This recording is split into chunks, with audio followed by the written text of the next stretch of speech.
कोण पप्पा कसं नाही नाही जिस काय दप्तर मानले शाळा जायचा कटाळा जिस काय दप्तर मानले खाली लक्ष्मी आई तुला तर आठवते मंदिर आहे एक खास खाली दगडाचं हा खाली हा हाय तर तिथं गेलाय लोक इकून साळात पळत येत आणि ही इकून जिस काय तेल नसलं गोड तेल इतकं काळा झर म्हणजे एकाच जागेवर इतकं ईदवर वगैरे वस्तू तिथे चिलट बसायचे पप्पाच्या जिस काय गोड तेल घ्यायचा हॅप्पी हॅप्पी आता ते करी का म्हणजेच काय म्हणतोय दगड काही साळामध्ये चुकला असेल तर पुढे साळात जातो काही लोक पुढे इकून जायत ना की निघला सारखा पोतरून तसाच खाली गेला आणि साळात गेले आता हाणतोय दगड दगडाखाली दगडाला दगड पाठी अशी ठेवली जिची इचून निघलं बाई लोळतोय दामू अण्णा म्हणून आहे बघ दामू अण्णा कुणाचा नाना संघ गांजा उडीत असतो ती अजून आहे ना धनगराचा नाना संघ गांजा उडीत असतो उच्याला त्याने काय केलं आणला उचलून असा खामारेन आली आणला उचलून जीच उचलून आला हे परला अरे पोरला काय इचू चावलं बेटा यायला मी लगेच वाड्याच्या बाहेर आली म्हटलं काय झालं रडता गप्पत झाला दादा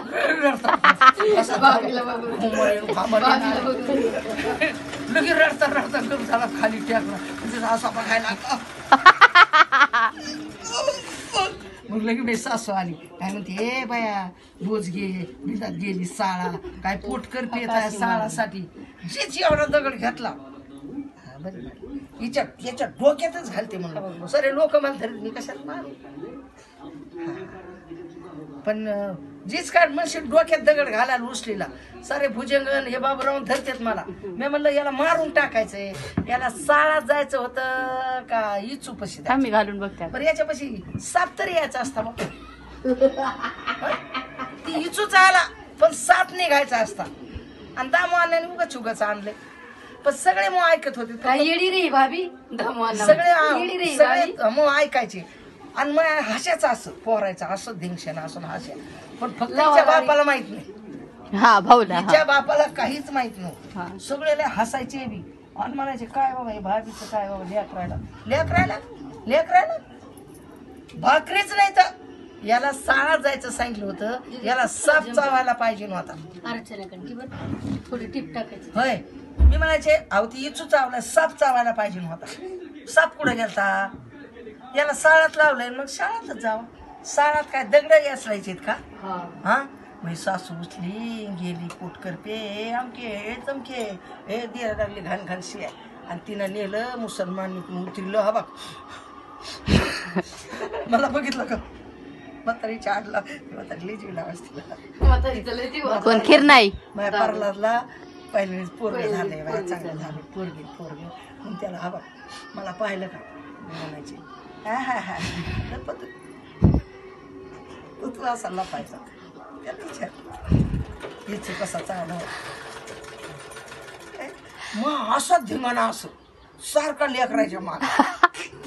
कुणाचाच नाही आणि हे फक्त मग आमची माणसं जायचे नवण्या जायचा वाजा फिरायला गिन्या जायचा इकडं तिकडे सोटर मोटर खेळायला छायाचा बाप जीच उठायचा की व्यापारी माणूस घरी घडी माणसं आलो कशाला दिरा देखता कशाला करू हे दीर नसल्यावर साऱ्या बया हसायच्या माणसं हसायचे